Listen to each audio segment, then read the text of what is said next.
നമസ്കാരം.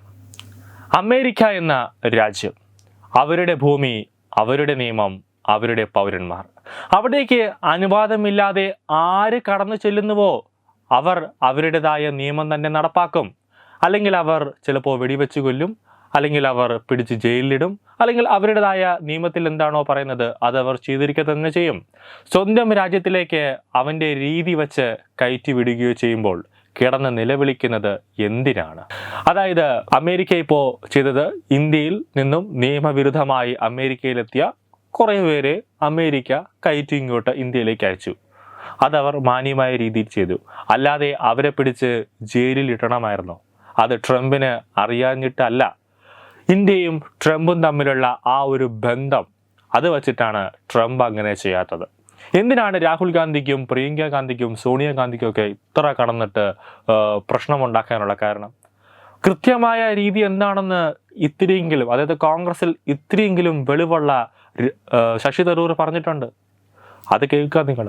വേണമെങ്കിൽ നയതന്ത്രപരമായി ഇടപെട്ട് ചില കാര്യങ്ങൾ ലഘൂകരിക്കാം. പക്ഷേ ഈ കയറ്റിവിടലും ഒഴിവാക്കലും നമ്മളും ചെയ്യുമ്പോൾ, നമ്മൾ ചെയ്യാൻ അത് തയ്യാറെടുക്കുമ്പോൾ, നമ്മളുടെ പൗരത്വ നിയമങ്ങളും ഇമിഗ്രേഷൻ നിയമങ്ങളും ശക്തമാക്കാൻ ഉദ്ദേശിക്കുമ്പോൾ ആ സമയത്തും ഇതേപോലെ വന്ന് കരഞ്ഞു വിളിക്കണം. അതായത് ഇന്ത്യ ഇപ്പോൾ CA നടപ്പിലാക്കുമ്പോൾ അനധികൃതമായി ഇന്ത്യയിലേക്ക് വന്ന ബംഗ്ലാദേശികളെയും പാകിസ്ഥാനെയൊക്കെ ഇന്ത്യയെ ഇപ്പോൾ പറഞ്ഞു വിടുമ്പോൾ സ്വാഭാവികമായിട്ടും രാഹുലും സോണിയയും പ്രിയങ്കയും ഒക്കെ കടന്ന് കരഞ്ഞ് നിലവിളിക്കും. അന്തസ്സുള്ളവൻ മറ്റ് രാജ്യങ്ങളുടെ നിയമങ്ങളെ അംഗീകരിക്കണം.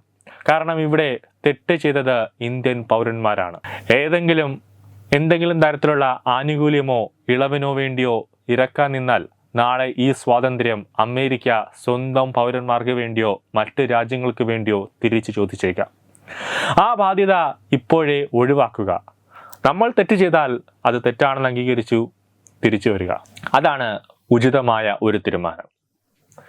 പ്രധാനമായും യൂറോപ്പിലോ അമേരിക്കൻ ഐക്യനാടുകളിലേക്കോ കുടിയേറുന്ന ഇന്ത്യൻ പൗരന്മാർക്ക് എല്ലാവരും തന്നെ വിദ്യാഭ്യാസപരമായും രാജ്യാന്തര നിയമങ്ങളിലും അത്യാവശ്യം ബോധമുള്ളവന്മാർ ആയിരിക്കെ അവരുടെ പ്രവൃത്തികൾ ഗൾഫ് നാടുകളിൽ തൊഴിൽ തേടി പോകുന്ന സാധാരണ തൊഴിലാളികൾക്ക് നൽകുന്ന പരിഗണന വെച്ച് കാണുന്നതും ശരിയല്ല. അമേരിക്കയിൽ നിന്നും അനധികൃതമായി ഇന്ത്യൻ കുടിയേറ്റക്കാരെ തിരിച്ചയച്ചതിൽ ചിലവർക്ക് വല്ലാത്ത പ്രശ്നമുണ്ടാകുന്നുണ്ട്. ഇന്ത്യയെ തകർക്കാൻ ഡീപ് സ്റ്റേറ്റിന്റെ ഭാഗമായി അമേരിക്കയിൽ ഉണ്ടായിരുന്നവർ. തിരിച്ചയച്ചവരിൽ കൂടുതലും ഖലിസ്ഥാനികളും വിഘടനവാദികളുമാണ്. രാഹുൽ ഗാന്ധി അടിക്കടി ഭാരതത്തിൽ സംഘർഷമുണ്ടാക്കാൻ ജോസ് സോറോസുമായും അതോടൊപ്പം ഇന്ത്യൻ വിരുദ്ധരുമായും രാഹുൽ ഗാന്ധി അടക്കിയ SPG ഉദ്യോഗസ്ഥരെയെല്ലാം അറിയിക്കാതെ നേരെ അമേരിക്കയിലേക്ക് പറക്കുന്നതും ഇതായിരുന്നു. അതാണ് ട്രംപ് അവസാനിപ്പിച്ചു കൊടുത്തത്. കൂടുതൽ ആളുകൾ അമൃത്സറിലേക്ക് ആദ്യ വിമാനം വന്നതിൻ്റെയൊക്കെ ഉദ്ദേശം വ്യക്തമാണ്. അമൃത്സറിലേക്ക് വിമാനം ഇറക്കിയിട്ടുണ്ടെങ്കിൽ ഖലിസ്ഥാൻവാദികളാണ്. പണ്ട് സൗദി അറേബ്യയിൽ വിസ ഇല്ലാതെയും ക്രൂരനായ സ്പോൺസറുടെ അടുത്ത് നിന്നും രക്ഷപ്പെട്ട് പുറത്ത് പോലീസിനെ പേടിച്ച് ജോലി ചെയ്ത ഒരുപാട് പേരെ കാണാനിടയായിട്ടുണ്ട്. അതൊക്കെ നോക്കുമ്പോൾ ഇതൊന്നും ഒന്നുമല്ല. ഓരോ രാജ്യങ്ങൾക്കും അവരുടേതായ പൊതു നിയമങ്ങളുണ്ട്. അത് ഇന്ത്യക്കാരും പാലിക്കേണ്ടതാണ്. ഇനി ഇന്ത്യയിൽ നുഴഞ്ഞു കയറിയ ദശലക്ഷക്കണക്കിനുള്ള ബംഗ്ലാദേശികളെയും റോഹിങ്സിനെയും യാതൊരു മാനുഷിക പരിഗണനയും കൂടാതെ തിരിച്ചുവിടേണ്ടതാണ്. അവർക്ക് വേണ്ടിയും ന്യൂനപക്ഷ പരിഗണന വേണമെന്ന് വാദിക്കും. ഇരുവരേക്കും യാതൊരു പരിഗണനയും ലഭിക്കാത്ത പാർശ്വവൽക്കരിക്കപ്പെട്ട വലിയൊരു സമൂഹം ഇന്ത്യയിലുണ്ട്. വലിയൊരു പൊട്ടിത്തെറി തന്നെ നേരിടേണ്ടി വരും അധികാരികൾക്ക്. ഒരു സാമൂഹ്യ വിപ്ലവം തന്നെ നടന്നാലും അതിശയിക്കാനില്ല. 2019 കൂടുതൽ പേരെ തിരിച്ചയച്ചത്. കൂടാതെ എമിഗ്രേഷൻ ആൻഡ് കസ്റ്റംസ് എൻഫോഴ്സ്മെന്റ് അതോറിറ്റിയാണ് നാട് കടത്തലിന് നേതൃത്വം നൽകുന്നത്.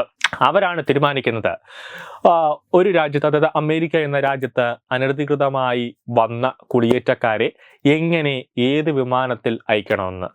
അവർ സൈനിക വിമാനത്തിലേക്ക് ഇന്ത്യക്കാരെ ഇന്ത്യയിലോട്ട് അയക്കാൻ വേണ്ടി എമിഗ്രേഷൻ ആൻഡ് എൻഫോഴ്സ്മെന്റ് ടീം ഒരു തീരുമാനമെടുത്തു. അവർ സൈനിക വിമാനത്തിലേക്ക് വിട്ടു. അവർക്ക് വേണ്ട ഇനിയിപ്പോൾ മെഡിസിൻ ആണെങ്കിൽ മെഡിസിൻ, ഫുഡ് ആണെങ്കിൽ ഫുഡ്, വേണ്ട സകല സെറ്റപ്പും സകലമാന ആവശ്യങ്ങളും എല്ലാവരുടെ അടിസ്ഥാന ആവശ്യങ്ങൾ ഉൾപ്പെടെയാണ് ആ വിമാനത്തിനകത്ത് കയറ്റി വിട്ടത്. 2019 ഇതുപോലെ കൂടുതൽ ആൾക്കാരെ അവർ വിട്ടു.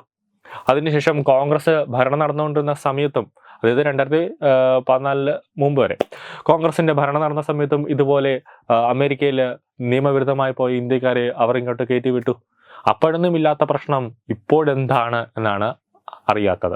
വിവാദമുണ്ടാക്കാൻ ഓരോ കാര്യങ്ങളുമായി രാഹുലും പ്രിയങ്കയും വരുന്നു എന്നതാണ് യാഥാർത്ഥ്യം. ന്യൂസ് ഡെസ്ക് തത്തമൈ news. Edubix online executive education, focus physiotherapy centre Pattom, Unnath engineering Gujarat, Theerthayathra .com, iron build Gujarat.